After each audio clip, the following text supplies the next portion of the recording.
All right, in the history of college football rivalry games, the one between Cal and Stanford is one of the greatest you will find anywhere in the country.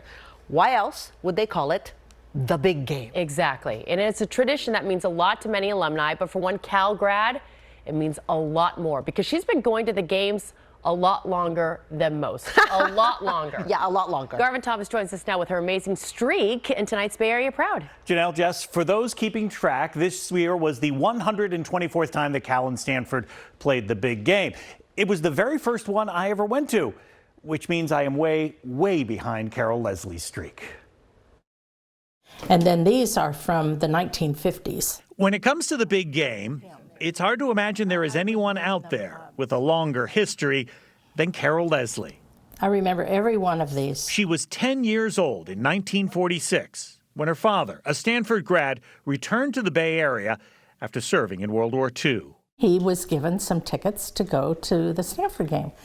And so my mom and I would go with him. And then later, in years later, it was just Dad and I and the score. They went to the big game in the 50s, in the 60s and 70s. They're down to the 20.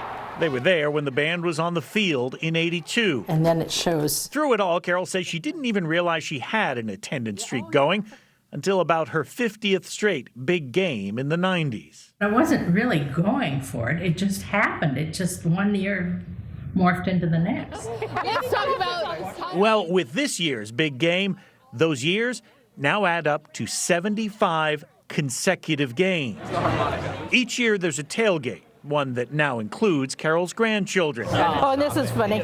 It has become as much a family tradition as celebrating a loved one's birthday. And then fast forward to 2020. Even last year, with no fans allowed in the stands, Carol found a way to continue her streak. Put my foot under to say I had actually gone to the stadium.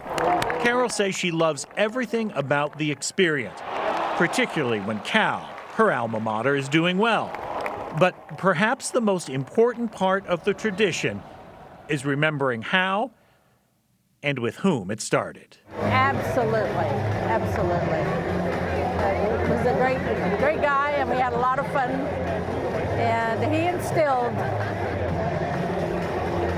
this game in me, and I'm just so thrilled to be a part of it and have lived long enough to enjoy so many great games. Now, for those paying attention, you'll hear I said her dad went to Stanford, but when it came time for college, well, Carol went to Cal. Yeah. So one of the things she said that led to was decades of good-natured ribbing and banter that went back and forth.